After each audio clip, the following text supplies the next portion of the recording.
The first time I realized I might not make it to my own wedding, I was staring at carpet lining and trying not to scream.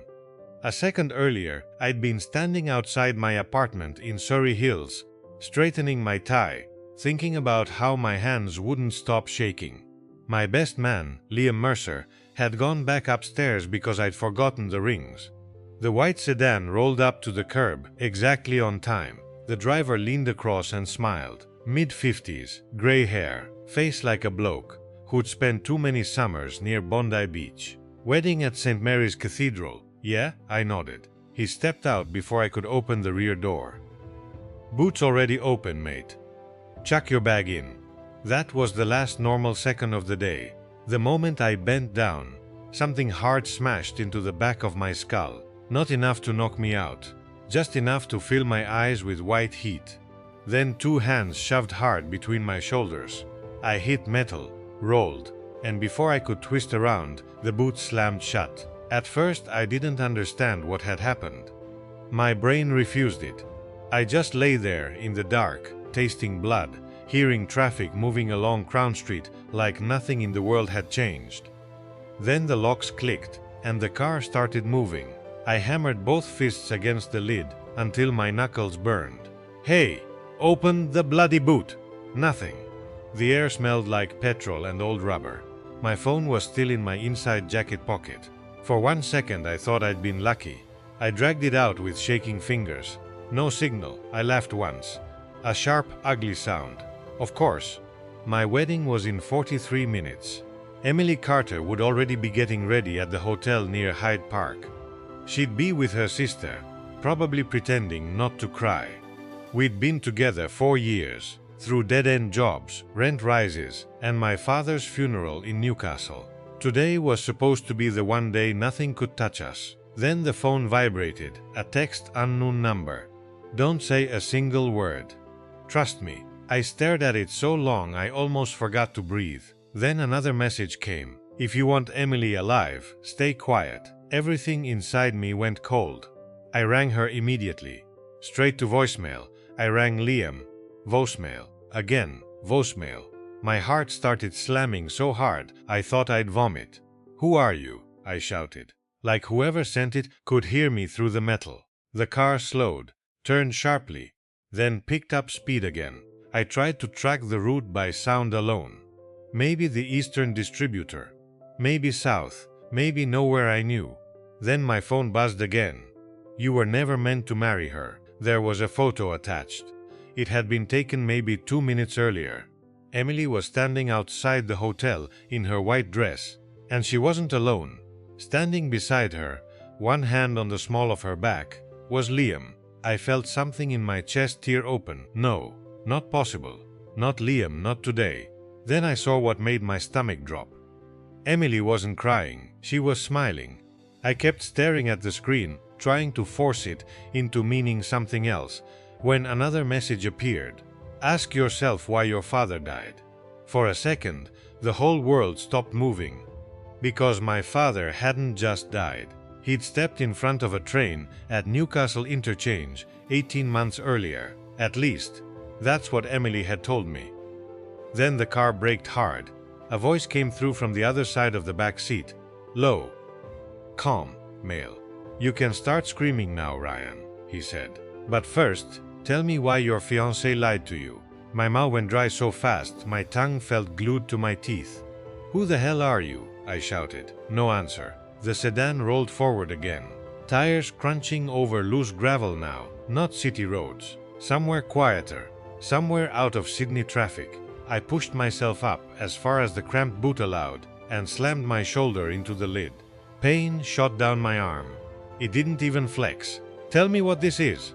The voice came again, calm as ever. You should have asked that 18 months ago. I froze. My father's face hit me out of nowhere. Not dead. Alive. Standing in our old kitchen in Marrickville with a beer in his hand, telling me not to trust easy answers. I hadn't listened then either. Did Emily send you? I said. A short laugh from the front. No. Emily's just been lying longer than you have. The words hit harder than the blow to my skull. I looked back at the photo. Liam's hand on her back. Her smile. It wasn't forced. It wasn't panic. It was familiar, intimate. I called her again. Voicemail. Then Liam. This time he answered. For half a second all I heard was music. Glasses clinking. People talking. Ryan, he said. I nearly broke. Where's Emily? Silence. Liam. Mate, listen to me. Where is she? Another pause. Longer this time. At the cathedral. He sounded nervous. Not guilty. Nervous. With you? Ryan, just stay calm. That did it. You knew, I shouted. You bloody knew. Not on the phone, he said quickly. Please just.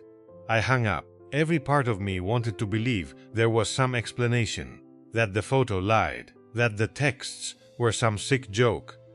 But the worst thing about betrayal is how fast your body recognizes it before your mind does. It was already there. That rotten certainty spreading through my chest. Then I remembered something so small I almost missed it. 3 nights ago, Emily had been in the shower. Her phone lit up on the kitchen bench. Liam's name. I hadn't opened it. Because that's what trust looks like when you're stupid enough to be proud of it. The car stopped, engine idling. A door opened. Closed footsteps. Then the boot lifted. Sunlight hit me so hard I squinted. I was lying in the back of the sedan beside a service road off the Prince's Highway. Scrubland. A rusted guardrail. Nothing else. The driver stood over me. He looked older now. More tired. Not a kidnapper. Not some lunatic. He looked angry. He held out his hand. I didn't take it. Talk, I said. He crouched instead. My name's Daniel Walsh, he said. I worked with your father. I stared at him. My father worked accounts for a shipping firm.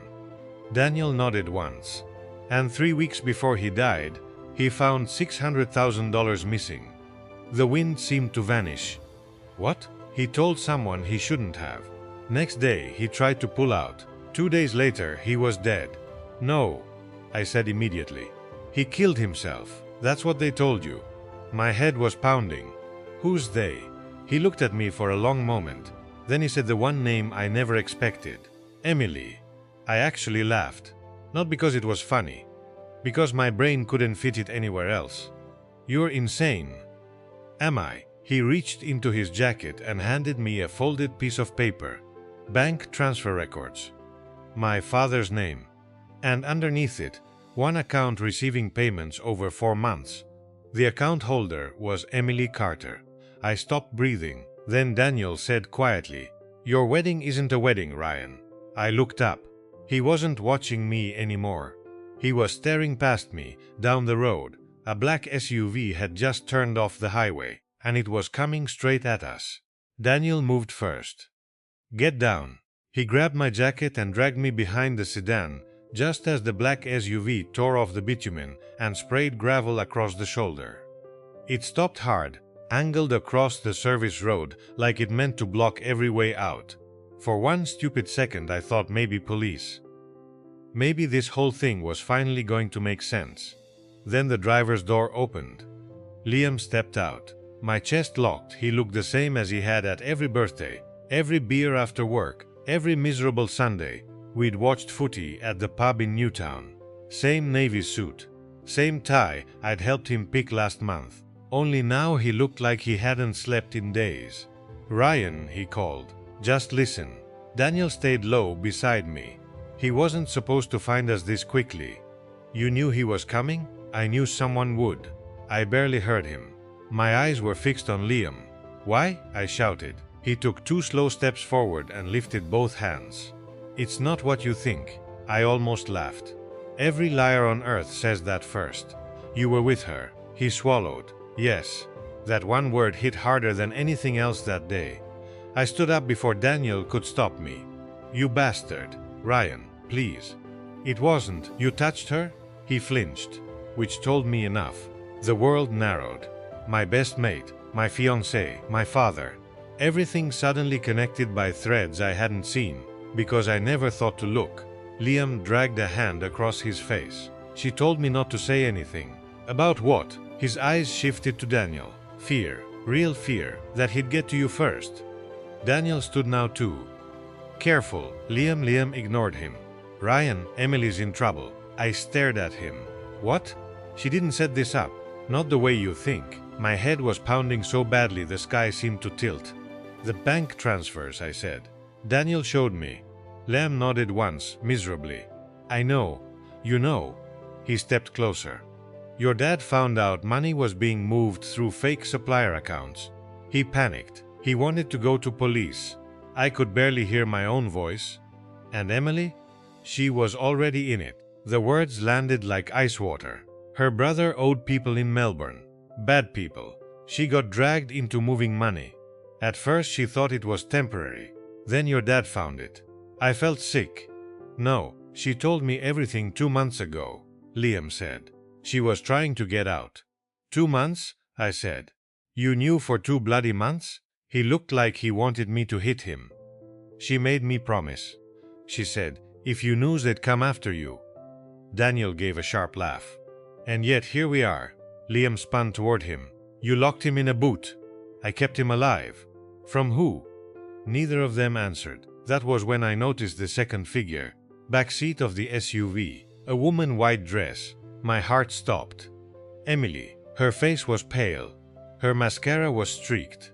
And pressed against the side of her neck, half hidden by the doorframe, was the dark shape of a man's hand. Then Emily lifted her eyes and looked straight at me, and mouthed 2 words. "He knows." Before I could move, the rear door opened wider. A tall man stepped out. Gray suit. Clean shoes. Expressionless. I knew his face instantly. I'd seen it once before. At my father's funeral. For a moment, I couldn't breathe. I knew exactly where I'd seen him. He'd been standing under a gum tree at the edge of the cemetery in Sandgate Cemetery. Not with family. Not with colleagues. Just watching. I remembered because my mother had asked if I knew him, and I'd said no. Now he was here, one hand gripping Emily's arm. He looked at me the way people look at weather. No anger, no panic, just calculation. "Ryan Mercer," he said. "This has become unnecessarily messy." My legs felt weak. "Who are you?" He gave the faintest smile. "Gareth Voss." The name meant nothing. Daniel went rigid beside me. Liam looked like he wanted to be anywhere else on earth. Then Gareth nodded toward Daniel. "You should have stayed buried." Daniel spat onto the gravel. "You killed Tom Mercer." Gareth didn't even blink. Tom made choices. That was the moment something in me snapped. I started toward him before I even knew I'd moved. Liam caught me around the shoulders. "Ryan, don't! Let go of me!" Emily suddenly shouted. "Stop!" Her voice cracked across the road so sharply. Even Gareth's grip loosened. She looked at me, and for the first time all day I saw no performance. No polished calm, just fear. "Ryan, I'm sorry." I hated how much those 3 words still hit me. "Sorry?" My voice came out thin. "You let me plan a wedding." Tears spilled down her face. "I was trying to fix it." "You were sleeping with him?" Her eyes flicked to Liam.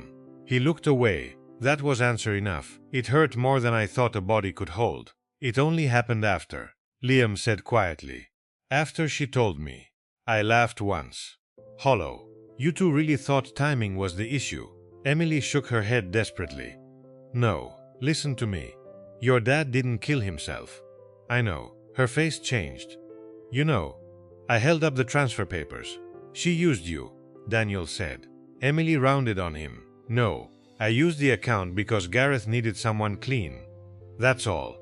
I never knew they were going to kill him." Gareth sighed, almost bored. "Emily." She flinched. He stepped closer to her. "You've already said too much." Then she said the one thing that made every other sound disappear. "Your father gave me something before he died." I stared at her. "What?" She swallowed hard. "A USB. He said if anything happened to him, I had to keep it away from Gareth." Daniel swore under his breath. Liam's head snapped toward her. "You told me you lost it." I lied. Gareth's calm finally cracked. "Where is it?" Emily's eyes stayed on me. I hid it. My pulse was hammering so hard I could hear it. "Where?" She opened her mouth. And Gareth hit her. Not hard enough to drop her. Hard enough to shut her up. Liam lunged first. Daniel moved the same second. Everything exploded. A fist. Gravel. Shouting. Metal. I stumbled forward just as Gareth shoved Emily aside and reached inside his jacket. When his hand came back out, there was a pistol in it, and it was pointed straight at me. The pistol looked enormous because it was suddenly the only thing in the world. I didn't move. Neither did Gareth. His arm stayed steady, eyes fixed on me. "Where's the drive, Emily?" She was half on her knees, one hand against her mouth, blood at the corner of her lip. "Don't," she whispered. Gareth's voice hardened. "I'm done asking." Then Daniel threw a fist-sized rock. It didn't hit Gareth. It didn't need to. The movement was enough. I lunged. The gun fired. The crack split the road. Something hot tore past my ear. Liam slammed into Gareth from the side. They both went down. I hit the gravel, rolled, got up again. Emily was screaming. Daniel kicked at Gareth's wrist. The pistol skidded under the sedan. For one wild second, I thought we'd won. Then Gareth pulled a knife. He drove it backward without looking. Liam made a sound I'd never heard from another human being. When Gareth turned, there was blood all over Liam's shirt. "No!" Emily ran to him. Gareth bolted toward the SUV. I should gone to Liam. I know that. But rage makes cowards of good men and animals of the rest. I chased him. He reached the driver's door. I caught him by the jacket and dragged him back. We crashed against the bonnet. He was stronger. Older but stronger. He smashed my face once. Twice, then Emily shouted, "Ryan!" She was standing by Liam, crying, one hand outstretched. "In the church," she screamed. "Under the altar." Gareth froze. That tiny hesitation saved me. I drove my forehead into his nose. He stumbled. Daniel came from nowhere and tackled him into the ditch. This time Gareth didn't get up. I ran back. Liam was on the gravel, breathing in short, wet pulls. Emily had both hands pressed over the wound. He looked at me. "I'm sorry, mate." I dropped beside him. "You don't get to die first," I said. But my voice broke. He tried to smile. "I never meant to." By the time the sirens reached us, Liam was gone. 3 hours later, I stood inside the cathedral wearing the same blood-stiff suit. Police had found the USB exactly where Emily said. It had names, transfers, recordings, enough to bury Gareth and half the people protecting him. Emily sat 2 pews behind me, not crying now, just empty. "I did love you," she said. I believed her. That was the worst part. I turned around. "If you loved me," I said, "you'd have trusted me before they buried my father." She shut her eyes. I left her there. Outside, Sydney was waking up, cafes opening, buses hissing at curbs, strangers laughing on a morning that had no idea who had died. I stood on the cathedral steps and felt the sun on my face. My wedding never happened. My father didn't kill himself. My best mate died saving me. And the woman I loved told the truth, only when there was nothing left to save. People think betrayal feels like rage. It doesn't. It feels like silence. Like standing outside your own wedding and realizing the only vows anyone kept were the ones buried with the dead. And ever since, whenever someone tells me trust me, I hear a boot slam shut and know exactly how lies sound in the dark.